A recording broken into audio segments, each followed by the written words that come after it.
I want to go through this morning here and discuss a little bit more about what's happening on the ground. All right, first of all, let's take a look at the most important issue. We've been telling you this for many, many weeks now, that according to Russian sources that we've interviewed on this show here, the priority of effort, the main effort for the Russians in the entire Eastern Front is the Pokrovsk sector.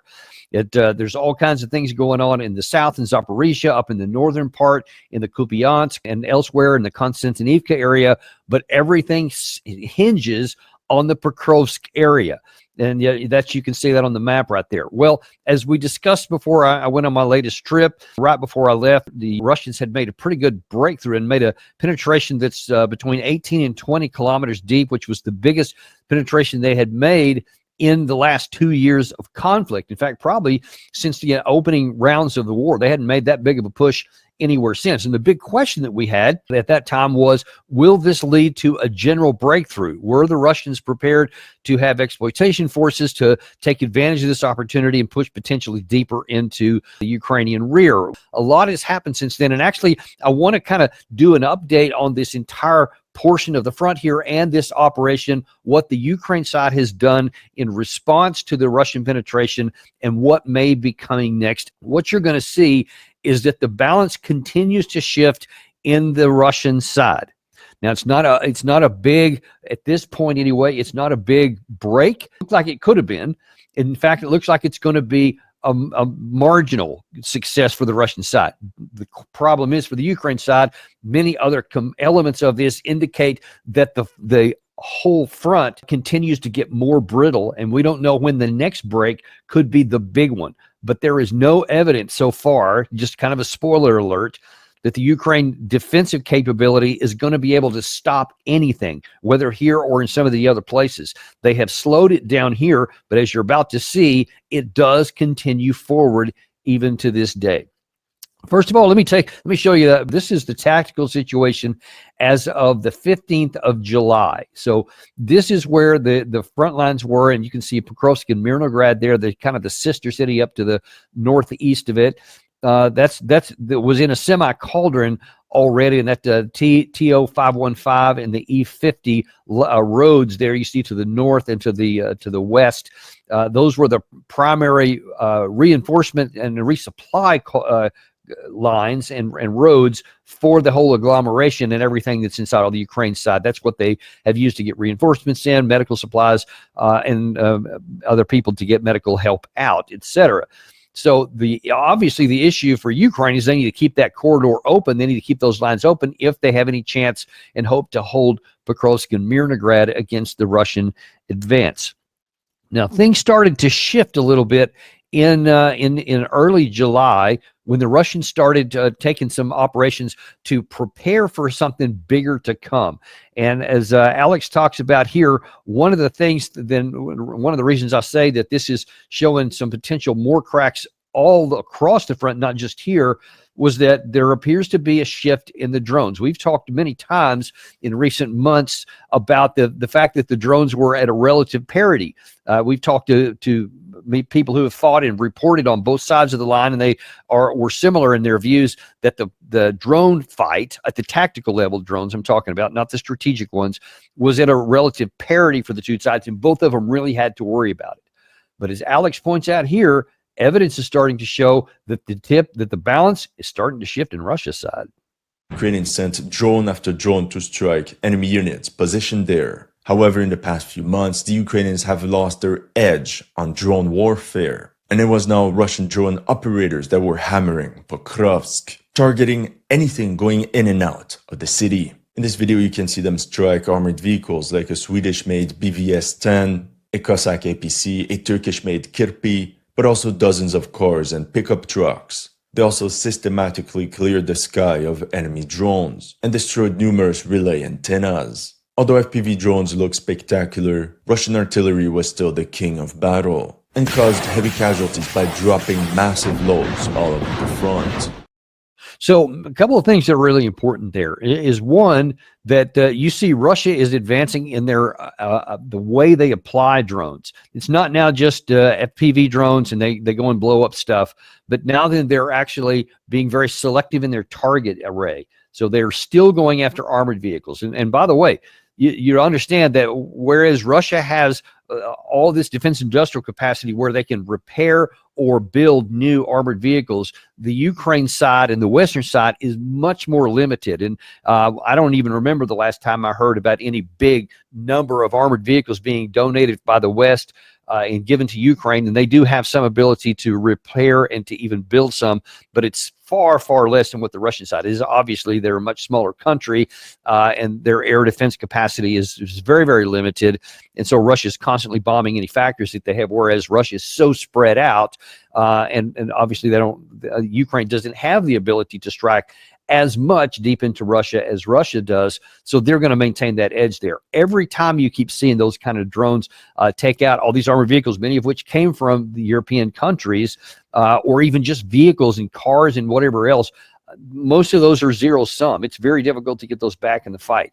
So even though this is not like one of those big armored dashes like we saw in World War II, or even that I participated in Desert Storm, where we had big armored formations that moved forward, that's not the case right now because of the drone warfare, but they still are vital. I keep talking about this. You still have to have armored vehicles to move around because, just getting in a truck or a vehicle like the kind you saw there, those things can get hit and then everybody gets killed or wounded inside there. At least with the armored vehicle, you have some protection even against some of these FPV drones. The second thing you saw there that I thought was really interesting, you see an increasing number of drone against drone capacity. So of course Russia has been trying to affect, and both sides have, the other with electronic warfare means to knock them out of the sky or to render them useless so that they just fall from the sky or don't hit their target. Now Russia's adding to that anti-drone warfare from the drones themselves. And so they're knocking enemy drones out of the sky. I've been reading these big Baba Yaga drones, which we've featured in a previous episode of ours, where we talked about these big, massive, big old drones by the Ukraine side. They call them Baba Yagas because it scared a lot of the Russians because they can drop not just those little hand grenades, but they can drop actually anti-tank mines, which are massive. And so that's a big concern. But apparently those are now getting hit a lot more frequently and knocked out by the Russian side by multiple means, so as that the limit is the effectiveness. And so that's one of the reasons I think that Alex mentions that the scales are starting to tip in Russia's favor. And of course, they already have favor advantages, as that last clip showed there, still in artillery and rocket artillery. So those things continue to come in. Russia has somewhere between 4 and 5 times more ammunition for all of those weapon systems than the Ukraine side does. And obviously that is also going to continue to elevate the casualties on the Ukraine side. And that is also having an effect on this fight here. Continuing on here, it's not just the drones and even the artillery that's going on, but there has also been, and this gets hardly any coverage in the West here. They like to talk about these big drone raids that go both from Ukraine into Russia and Russia into Ukraine, because they have dramatic video footage there of oil fields burning and all that kind of stuff. But there has been a lot less focus, the fact that Russia seems to be using its air power at the tactical front a lot more than it used to, as this report shows. A brilliant analyst on Twitter called Clément Molin. According to his post, he recorded 450 Russian airstrikes between the 11th and the 21st of July. The majority of them northeast of Pokrovsk. This means the Russian Air Force was literally plowing through Ukrainian defenses. Many are criticizing the Ukrainians for not putting enough infantrymen in these fortifications. But what's the point? You can deploy an entire infantry platoon in one of these bastions and then FAB 500 will just wipe them out. So that was 450 airstrikes just from the 11th to the 21st of July. That is a huge concentration. And apparently, according to that graphic, that was only in the area around Pokrovsk. You could see there was many other strikes elsewhere on the front, in the Konstantinivka area, et cetera, and then all the way off the map there. So we don't know how many they have. But if they're having that many just there, you can imagine that the Russian air power is really, really stepping it up. And most of these, if not all of them, are glide bombs. And that's one of the categories of weapons that the Ukraine side doesn't even have. Now, I have seen some reports and elsewhere in that video from Alex, he talks about that the Ukrainian Air Force is still active in the tactical fight. So they have found a way to get up in the air as well, but they just have a lot fewer of them. They have a much, much smaller number of sorties, and they have standard missiles that, air-to-ground missiles, which are useful, but they don't have the glide bombs, because the glide bombs can be massive in their striking power, so much bigger than what a standard air-to-ground missile would be. But it's not enough to even have an effect really on what's happening on the ground, whereas the Russian side obviously is. That's a big issue. So that was as of the 21st of July. That was around. So you could see that Russia was going through methodically, whether it was with drones, whether it was with air power, or with some of these infiltration tactics, that they were shooting areas all around the rear and the flanks of the Pokrovsk area, apparently getting ready for something to happen on the ground. Well, that started actually on the 22nd of July. We saw that for the first time, what's called DRG, and if you hear that it's an acronym for something in Russian, but basically it means reconnaissance and sabotage group. So it's a small contingent. It could be as few as 2 or 3 people, sometimes a little bit bigger, but not too much, because that way that you can just have a handful of people infiltrate and get into certain areas without being seen, and then whatever they can carry, they can get into deeper into the area. Those started making movements and got into the Pokrovsk area, the city itself, on the 22nd of July. This is the situation, and this situation means and confirms several things. First of all, the Ukrainians currently have no strong control over the southwestern part of this area. The second thing is that the Russians are able to send more and more sabotage and reconnaissance group deep inside of the territory of Pokrovsk, and the most important, the Russians at the current situation are able during the daylight, not during the night period of time, but during a daylight, to create ambush for Ukrainians, and this is the most important piece of news. So based on this video, we have adjusted the map softly. We have added a contested area between the settlements of Zverova, the settlement by the name of Leontovich, the settlement of Troyanda, and the central part of the city of Pokrovsk along the Zahisnikov Ukraine Street. Around the time this attack was happening, shortly thereafter, there was an interview with one of the battalion commanders, the Ukrainian battalion commanders, on Ukrainian television. One of the presenters asked them, well, how did these Russians get through there? I mean, how did they get that far into the sound? And he just kind of shook his head and said, we just don't have enough men to defend everything. We keep hearing about this. I've been showing you how Julian Rybka for months now has been talking about specifically this issue. He says the Ukraine side just doesn't have enough manpower to be able to adequately defend the areas that it has. There's been entire portions of the built-up areas where the trenches and the other fortifications, they didn't have enough people to even man them all, even when they had good ones. And then he specifically said, in some of the cities, in an area, maybe you need 12, you only had 3 or 4 guys, etc. So that means that the Ukraine side and their command is having to pick and choose what they're going to defend. And so they're going to put some here, some there. And ideally, and I can tell you from personal experience, what you try to do is you have interlocking fires and you have continuance of visibility and sight lines all along the front. So if I'm in one defensive position here, I have sight lines, maybe 500 meters here, maybe 300 meters here, and I can have this target here, so I can cover this area here. Meanwhile, the guy over to my flank there, he's got his own little fan here where he can cut across there, and so you have where the sight lines cross. That way you have complete coverage. Even if you don't have enough troops to cover everything, you have sight lines, and so you can bring under fire anything that may come in that area. But if you don't have enough troops even for that, then you have gaps. And if that they're smart, and they probably are, because the Ukraine side has shown they're very, very creative in how they use these few troops they have, they'll probably move them around so that the enemy can't figure that out. But it doesn't matter if there's going to be gaps. And if you have enough of these DRG groups coming in, they'll find the gaps. And that's exactly what happened here. So Ukraine simply doesn't have enough manpower to provide for a continuous defense along the entire area of the city. And so these DRG groups have been able to get in. Okay, so that was as of the 22nd of July. But from the 22nd of July to the 8th of July, there continued to be more and more of these attacks with the air power, with the drones, certainly rocket attacks, artillery attacks, etc. They continued to soften up the area. That was classic Soviet doctrine, which I studied back when I was in Germany and was preparing potentially for a Soviet advance into the Fulda Gap, etc. We used to study that kind of stuff, and that was what they would do. They would use a lot of air, especially artillery, to try and hit command and control centers, troop locations, anything where they thought. And as you saw, and there's some of these FAB bombs are coming in when because obviously with satellite imagery or drones, you could see where nearly all the trenches are. A lot of them are covered up by trees, but you can't cover them all up by trees, and those are the targets where they're hitting in there. So they continue to weaken the troops more and more there.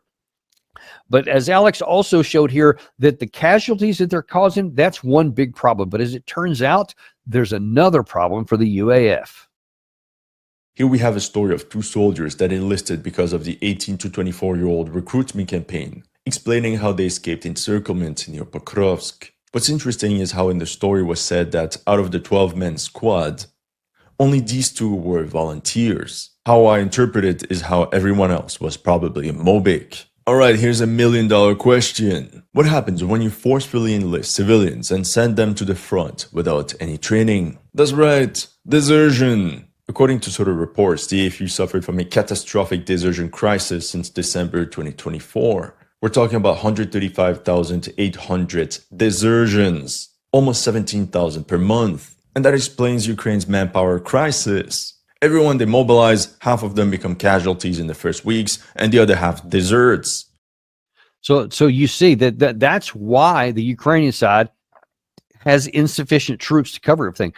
All of these glide bombs and artillery, etc., and the DRG groups and the people penetrating through all the different areas, all that does is continue to cause casualties. But then when you also have desertions, because these guys, Gary has shown you a ton of times over months how these guys are literally grabbed off the street, beaten many times. Many of them are actually even being killed inside of these centers where they bring them in, the recruitment centers, so-called, or sometimes even on the street. It's just a terrible situation. So the ones that don't get killed or beat up, they end up getting up there and they don't want to fight. They believe, many of them, obviously, that this is an unwinnable war and that they're literally throwing their lives into the trash if they continue to follow through. So they desert at the first opportunity.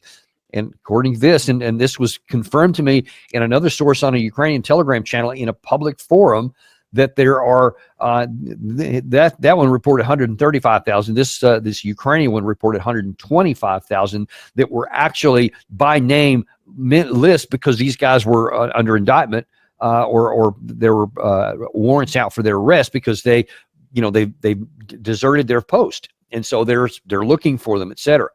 That's somewhere, depending on which number's right, somewhere around 690 per day this calendar year. And you saw in that graph there this big spike starting in December. It's just a huge spike. It's just unbelievable numbers. I mean, when you're losing not just who knows what the actual number is, but somewhere between 700 and 1,300 killed or wounded per day. And then you add on top of that another possibly up to 700 desertions. You can see that the fabric is just, it can't do anything but continue to thin out. So back to the Pokrovsk area. So from the 22nd of July through the 8th of August, the Russians continued with all the aerial bombardment, but also they started in the north, the east, and the south Pokrovsk, having these infiltration tactics to try and find penetration routes, to try to find holes in the defense, etc. Well, then on the 8th of August, there was another big push, and from the 8th to the 12th, that's when we had this first big breakthrough. And here's how Military Summary talked about it.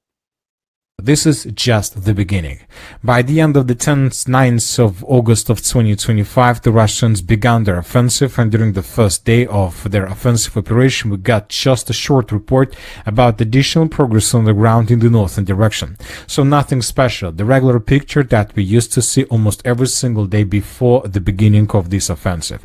But on the 10th of August, we received first report that shown us significant progress on the ground. As you can see, by the end of the 10th of August of 2025, the Russians managed to improve their positions in the area of the settlement by the name of Rodinskaya. More precisely, the Russians cut the settlement of Rodinskaya and the northern part of the Pokrovsk agglomeration from the mainland. At the same time, the armed force of the Russian Federation began advancing along the railways in the area of the settlement of Dorozhny. A lot of very heavy clashes were recorded in this area. And of course, the most important is that the Russians began their offensive operation in the northern direction, which was the most unexpected, both for pro-Russian resources and of course for pro-Ukrainian resources and of course for Ukrainian authorities. Now, here's what we've been able to piece together since then. That was as of that video was made on the 12th of August. And then by the 14th of August, Russia had opened up 2 corridors here. That kind of showed the startings of one, but there ended up being 2. Some people call them look like rabbit ears kind of thing, where the Russians had gone up in 2 separate corridors up into the, deeper into the Ukraine line. That got up to 18 kilometers from the start point on the 8th. So it was a huge, huge penetration.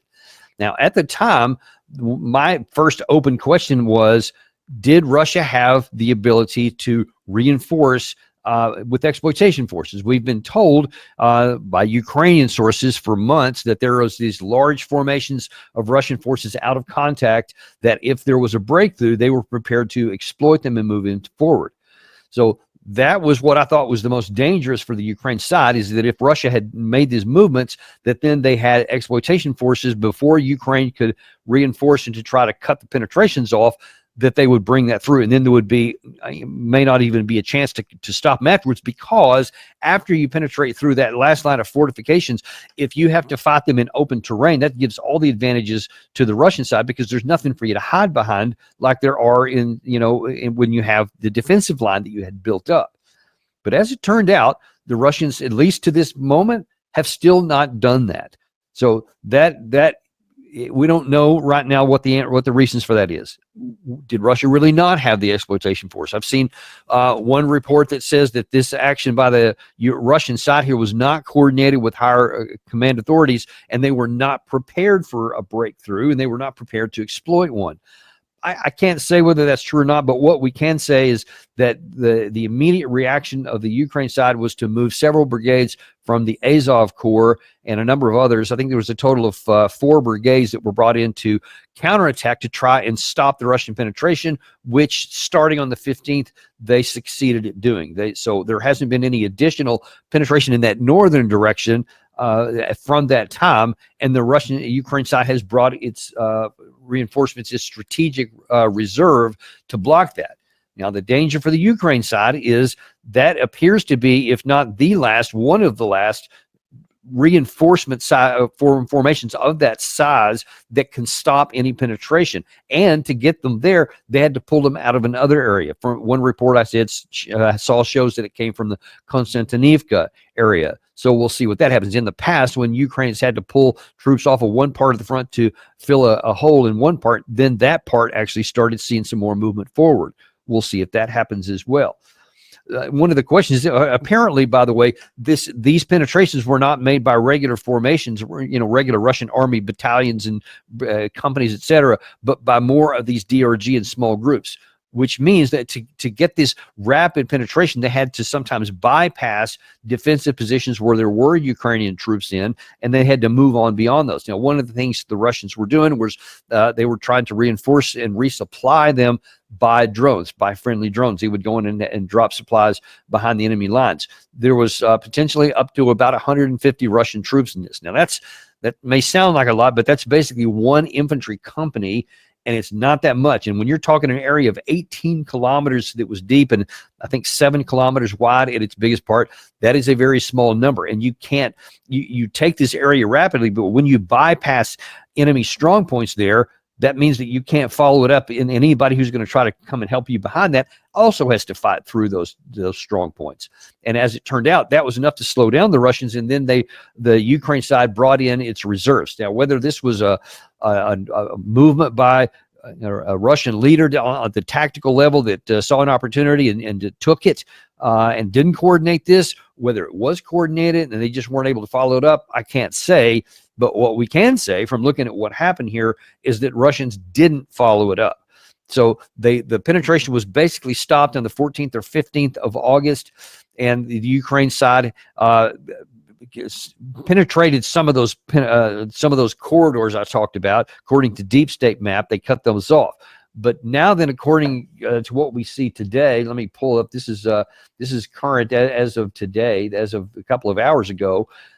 You see that whereas there are now no longer two of these corridors, or were two, the Ukraine side did take back this part of it. This one, this is now in the contested zone instead of Russian control, but the Russian side has been reinforced here and actually has gone a little bit further here. Also, in the last 24 hours, Russia has moved up further to Volodymyrivka and Shakhova. These two villages in this area here, Russia is continuing to move. You see they've moved into the gray zone, Shakhova down here, and they're moving up closer to Volodymyrivka, etc. And they took this area here. This moved from the contested into the Russian zone. So they are continuing to move up here, but it just shows that the Russians are not moving very fast.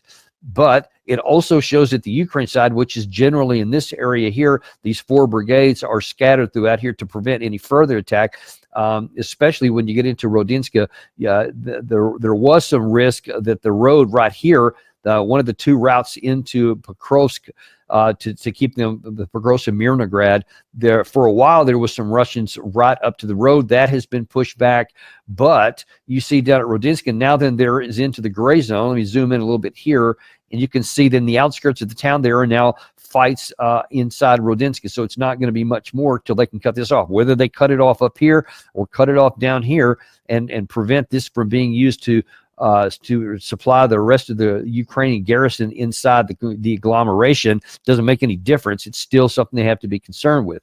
Meanwhile, you see that the Ukraine side has not been able to eject all of the Russians. So even though they still have some of these small DRG groups, they are still active inside Pokrovsk, and they own the area right up to the edge of it here. And so that continues to show the continual problem of the Ukraine side, in that they don't have the ability, because they don't have enough troops, to eject Russian once they get into an area. They have slowed them down. They can't stop them. Why the Russians weren't able to really pour troops through there, I don't know. But you might even say that that is a limitation on the Russian side. But we're talking about a war of attrition here. This is what is so vital to understand, and what it appears the Russians do understand.